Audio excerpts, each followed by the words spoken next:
Bonjour à tous, bienvenue dans l'émission Rencontre. Les deux sessions de cette année, la première session de la 14e Assemblée populaire nationale et la première session du 14e Comité national de la Conférence consultative politique du peuple chinois se tiennent en ce moment à Beijing.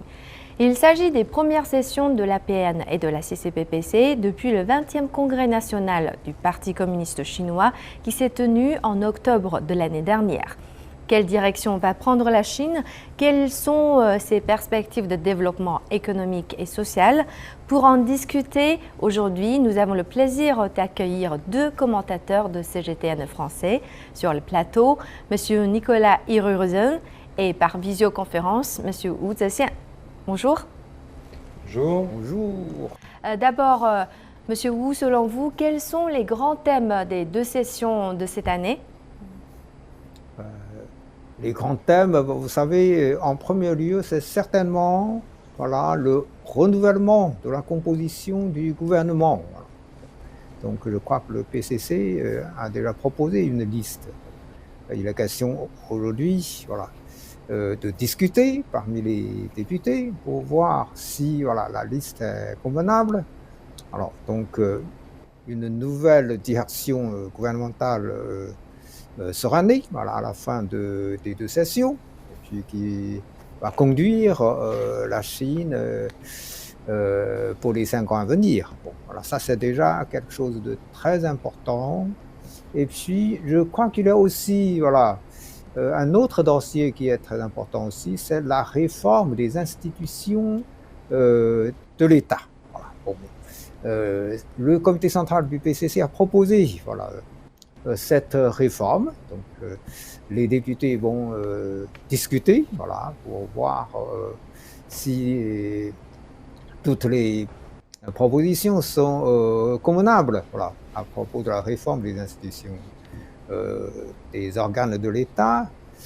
Ça, c'est également très important parce que ça va déterminer le développement et le fonctionnement surtout du gouvernement. Le nouveau gouvernement va travailler suivant l'idée de réforme. Bon. Et puis le troisième sujet qui est classique mais qui est très important également, c'est l'objectif de développement pour cette année ou pour les 5 ans à venir. Et puis évidemment, avant de déterminer les objectifs, il faut faire le bilan de l'année, de ce qu'on a fait durant l'année passée, mais aussi, puisqu'il s'agit du renouvellement du gouvernement, donc il s'agit aussi de faire le bilan pour le gouvernement qui prend fin de la mission, donc pour les dossiers durant les 5 ans qui viennent de se passer. Bon, alors donc il y a beaucoup de choses à dire. Je crois que les députés vont être très occupés. Ils vont certainement regarder consciencieusement tous les dossiers, émettre leur avis, et discuter entre eux, et puis finalement adopter des propositions, prendre des décisions. Évidemment, finalement, orienter notre travail pour cette année, mais aussi pour les 5 années à venir. Et Nicolas, en tant que journaliste et commentateur étranger, quels sont les sujets abordés lors des deux sessions et qui vous intéressent le plus? À titre personnel, je dirais les nouvelles technologies, l'information, technologie de l'information, l'économie numérique. Je pense que là, la Chine est vraiment lancée dans ce travail sur le développement des nouvelles technologies, sur la production d'objets de plus en plus technologiques, affinés. Donc ça permet aussi d'exporter un peu ces produits vers l'extérieur. Donc ce développement, je trouve, numérique est très intéressant. Et je vois que on en a bien parlé lors de l'ouverture de la session. On a parlé clairement de cet effort de la Chine pour aller vers plus de numérique et des technologies plus avancées. Également, je dirais l'ouverture du marché chinois pour les entreprises étrangères, donc comment attirer les investissements étrangers, surtout après évidemment le problème qu'a posé la pandémie de Covid-19, où tous les pays ont dû un peu se fermer. Donc là, la Chine s'ouvre de nouveau depuis le mois de novembre, décembre. Donc là, on sent que il y a un appel vers plus d'investissements étrangers, un retour des investissements étrangers Donc ça sera intéressant pour moi. Également, bien sûr, ces échanges commerciaux entre la Chine et les pays étrangers. Et dans le rapport d'activité du gouvernement, le taux de croissance du PIB de la Chine pour l'année 2023 est fixé à 5%. Monsieur Wu, que pensez-vous de cet objectif? Je pense que c'est un objectif qui est tout à fait réalisable. Vous savez, malgré la pandémie, l'économie chinoise marche toujours relativement correctement, c'est-à-dire malgré les pressions subies à cause de la pandémie. Parce que vous savez, la conjoncture internationale n'est pas du tout très favorable. À l'intérieur du pays, le confinement, la protection de la santé, les mesures de protection de la santé ont empêché également la consommation. Mais malgré tout ça, et grâce aux mesures efficaces sur le plan économique, mais aussi aux mesures très scientifiques à propos de la lutte contre la pandémie, nous avons réussi quand même l'année dernière 3% de croissance. Alors, la Chine se trouve donc à la tête des pays sur le plan de croissance économique. Donc cette année, vous savez, donc le problème de pandémie est relativement allégé, puisque on a passé donc le pic, on dit, on a passé le pic. Maintenant, les mesures de confinement sont allégées, puisque la situation sanitaire a beaucoup changé. Du coup, on voit un boom de consommation d'abord. Cela traduit donc une potentialité qui a été un peu enfermée, étouffée, et maintenant ça se libère. Donc lié à la consommation, évidemment, c'est la production. Beaucoup d'entreprises maintenant fonctionnent en pleine cadence. Donc 5%, à mon avis, c'est tout à fait réalisable. En plus, chaque fois que le gouvernement fixe un objectif pour l'année en cours, c'est toujours bien calculé. C'est sur la base de toutes les possibilités, de la capacité des acteurs économiques, etc. Donc 5%, à mon avis, non seulement c'est réalisable, et je pense que ça pourrait être dépassé. Et Nicolas, quel est votre point de vue sur cet objectif? Je pense que c'est réalisable. C'est ni trop ambitieux, c'est ni trop humble, je dirais. C'est vrai que la Chine a la capacité de rebondir dans c'est vrai que l'environnement international est difficile. Ça, c'est vrai, on ne peut pas se cacher. Il y a une inflation énorme dans tous les pays, qui frappe tous les pays, y compris la Chine.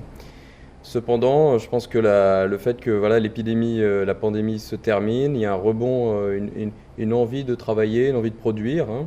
Et je pense que si on stimule la consommation intérieure et on permet davantage d'exportation de qualité, je pense que le PIB chinois atteindra largement les 5%, voire plus. Et d'après vous, quelles seraient les grandes tendances du développement économique chinois en 2023? Alors, moi je dirais qu'il y a plusieurs pistes. Déjà, vraiment encourager la consommation intérieure. Je crois que ça, c'est aussi un des objectifs du gouvernement pour cette année. C'est vrai qu'il y a eu un repli dû à la pandémie. On revient toujours, mais c'est vrai qu'il y a eu 2 ou 3 ans comme ça de quasiment fermeture. Donc évidemment, tous les commerces, même les PME vont rebondir, vont réactiver leur production. Donc je pense que la consommation intérieure en Chine et les déplacements étant plus libres, il y aura davantage de consommation, davantage même de tourisme et de visites. Donc je pense que ça, c'est un point important pour qu'un pays fonctionne bien, que son PIB marche bien, il faut une bonne consommation intérieure. Et puis également, un des points importants, je dirais, c'est les exportations de qualité vers les pays étrangers. Donc un développement, une innovation. Donc je pense que vraiment, aussi, on met l'accent toujours sur l'innovation en ce moment en Chine. On veut que le Made in China devienne un Made in China de qualité, qui soit perçu à travers le monde comme des objets de qualité, qu'on ait envie d'acheter, qui sont innovants. Donc cet accent mis sur la technologie, l'économie numérique, les services, donc va permettre également aussi, ça sera un des moteurs de la croissance chinoise. Outre l'objectif fixé pour le taux de croissance du PIB, Monsieur Wu, d'après vous, quels sont les autres points importants à retenir dans le rapport d'activité du gouvernement? Bon, je crois qu'il y a d'autres points qui sont importants également, à part la croissance économique. Il y a par exemple la modernisation des structures de production.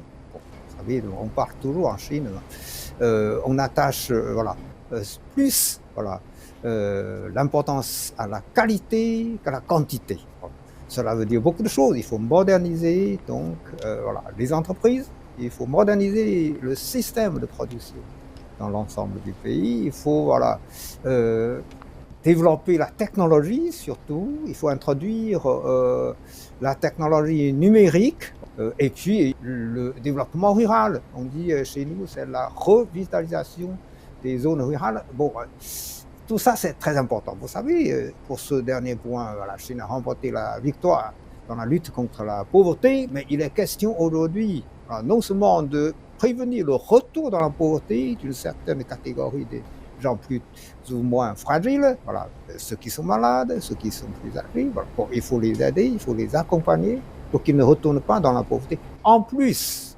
il ne faut pas se contenter évidemment de la lutte contre la pauvreté. Il faut développer les régions rurales pour que le niveau de développement atteigne celui des zones urbaines. Donc innovation, technologie, développement rural, tout ça c'est très important. Et vous, Nicolas, qu'est-ce qui vous ont le plus marqué dans ce rapport d'activité du gouvernement?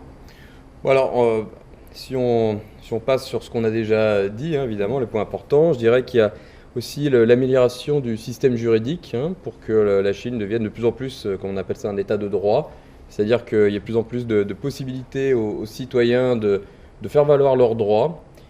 Parce que parfois, vous voyez, comme dans tous les pays, il y a des abus, il y a des gens qui ne font pas bien malheureusement leur travail à des échelons locaux par exemple.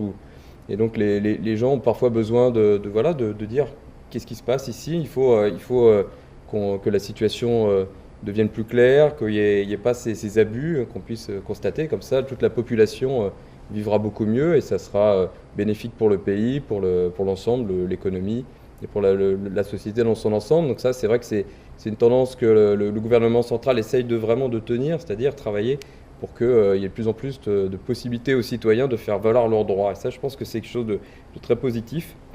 Également, la lutte contre le chômage des jeunes urbains, des jeunes diplômés. C'est qu'on parle d'environ 10 millions de jeunes diplômés qui rentrent chaque année dans le marché de l'emploi.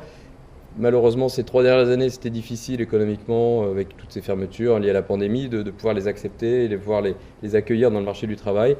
Donc ces jeunes diplômés, ils doivent trouver des voies pour pouvoir travailler, pour pouvoir faire subvenir à leurs besoins au niveau de leurs études. Donc ça, c'est un point très important aussi.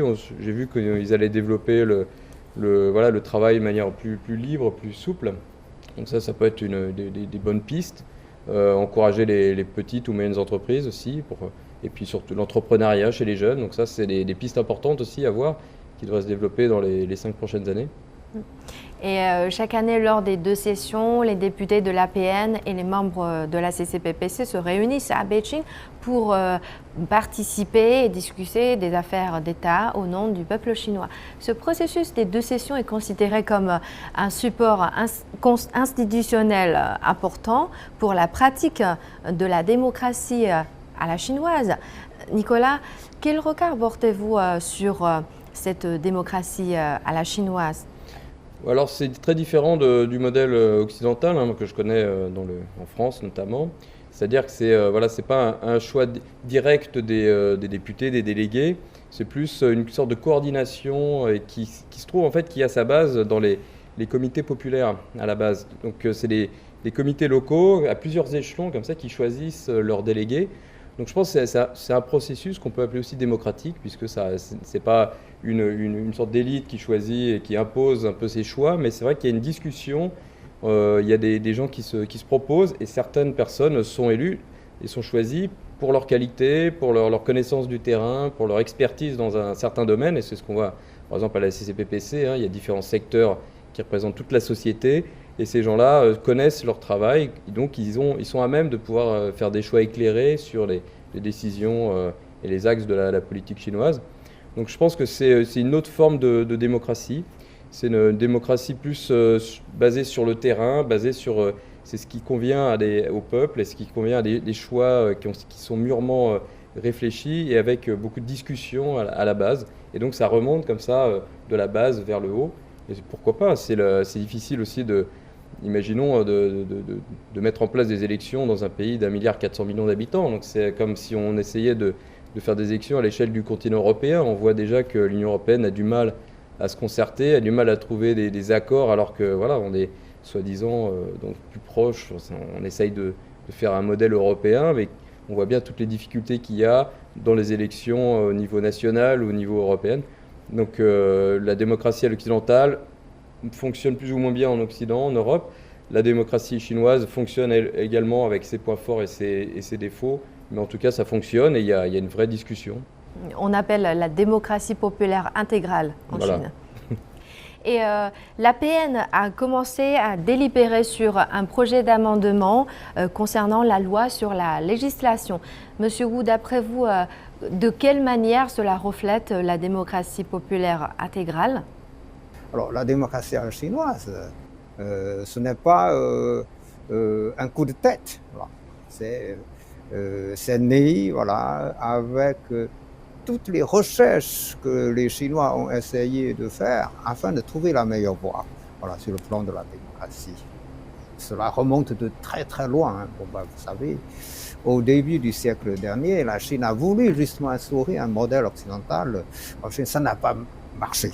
Ça a tourné très très court. Au bout de quelques mois, ça s'est foutu. Bon, vous voyez, ça ne marche pas dans un pays non seulement qui compte beaucoup d'habitants, mais aussi ça ne marche pas à l'époque dans un pays au contexte féodal, plusieurs milliers d'années de féodalisme. Bon, ça n'a pas marché et finalement on a trouvé la voie, voilà, qu'on suit aujourd'hui et cela s'avère très très efficace pour un pays qui compte 1,4 milliard d'habitants. Voilà, nous avons à la fois l'élection directe pour les députés de base, c'est-à-dire au niveau cantonal et au niveau du district, et puis des élections voilà, indirectes pour élire les députés aux échelons plus élevés, jusqu'à l'échelon national.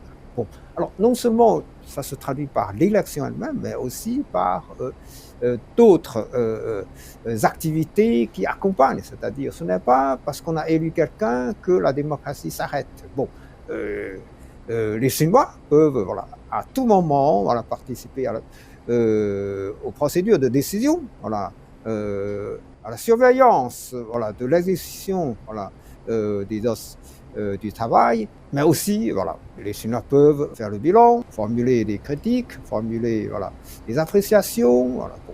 Alors, tout ça se traduit, voilà, dans ce système de démocratie chinoise. Et aujourd'hui, voilà, il est question de réformer en plus la loi sur la législation.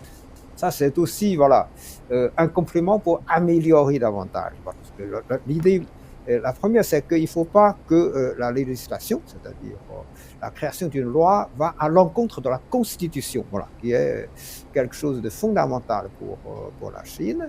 Voilà. Et puis, il faut aussi s'adapter à l'évolution de la situation. Voilà. Donc, il est nécessaire aujourd'hui, justement, de réformer voilà, la loi sur la législation. Bon, cela, c'est un apport de plus voilà, pour garantir justement la démocratie à la chinoise. Le document numéro 1 du gouvernement central pour l'année 2023 met l'accent sur plusieurs objectifs tels que la construction d'un pays puissant sur le plan agricole et l'augmentation des revenus des paysans ainsi que des canaux permettant leur enrichissement et propose pour cela toute une série de mesures concrètes. Monsieur Wu, que pensez-vous des dispositions prises cette année pour la revitalisation rurale en Chine ? Ben, j'en avais parlé un tout petit peu tout à l'heure, c'est-à-dire le gouvernement attache toujours beaucoup d'importance au développement rural. Voilà.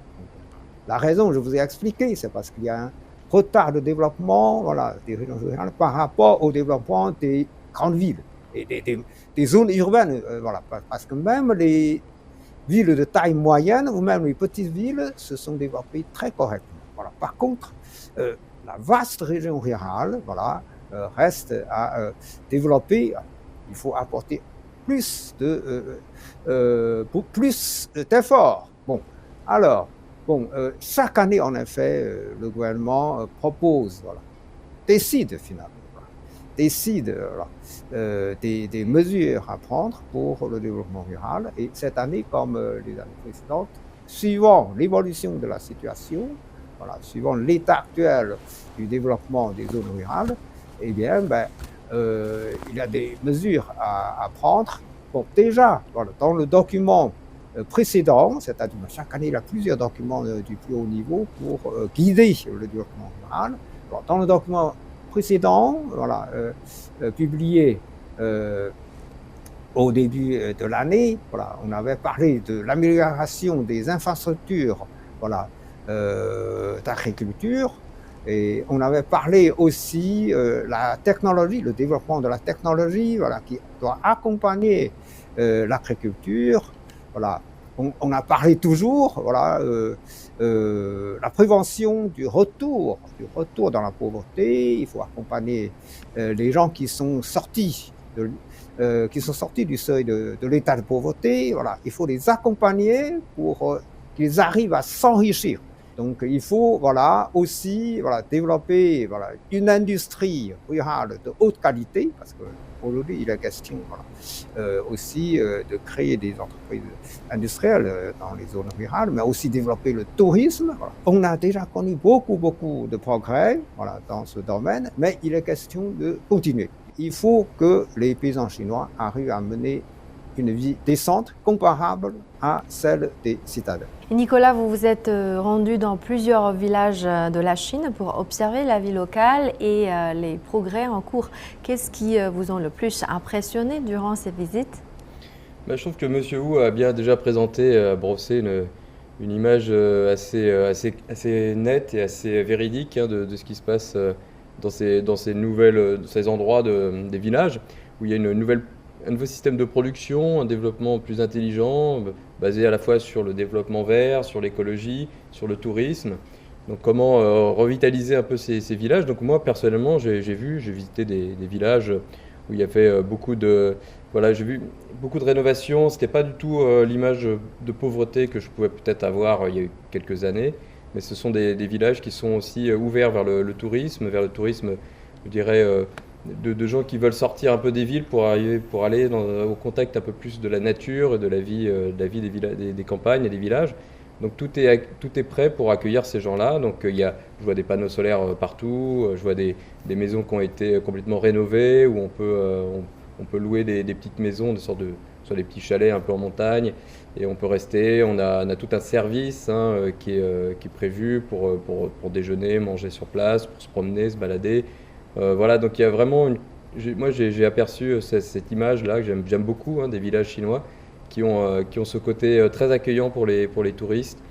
D'un autre côté, j'ai vu aussi des zones où on a rationalisé un peu l'agriculture. Donc il y a des experts qui viennent de différentes provinces qui sont venus apporter leurs connaissances pour que les produits, ce qui soit cultivé sur place correspondent à la nature du terrain, à l'environnement, au climat, etc. Donc pour que ça soit plus rationnel, en fait, cette production plus rationnelle et plus efficace. Donc moi j'ai vu beaucoup de développement dans les différents villages, des villages de production agricole purement agricole, et d'autres villages plus tournés vers le tourisme. Et donc, d'après vous, quelles sont les principales caractéristiques de la revitalisation des zones rurales en Chine ? Les caractéristiques, c'est de se focaliser sur la rationalisation des moyens de production, le développement des nouvelles technologies en faveur de la production agricole, même du numérique. J'ai vu, il y a aussi des villages et des zones de production qui utilisent énormément l'informatique pour rationaliser toute cette production. Le comité central du Parti communiste chinois et le Conseil des affaires d'État ont dévoilé récemment des directives pour le développement numérique de la Chine, et le rapport met l'accent sur la coopération internationale dans le domaine numérique, la construction conjointe de haute qualité d'une route de la soie numérique, le développement actif du e-commerce au sein de l'initiative La ceinture et la route. Nicolas, comment voyez-vous la coopération internationale dans le domaine du numérique ? Alors déjà, d'une part, la Chine est très forte dans le e-commerce, dans le développement de ces plateformes d'achat, de commerce électronique. Donc elle a véritablement une expertise qui date de plusieurs années parce qu'elle l'a mis en place sur son propre marché en fait, hein, depuis de nombreuses années. Donc cette expertise, elle peut l'utiliser effectivement en le mettant à disposition des autres pays qui sont prêts à accueillir un peu ces échanges numériques. Donc je pense que c'est plutôt positif.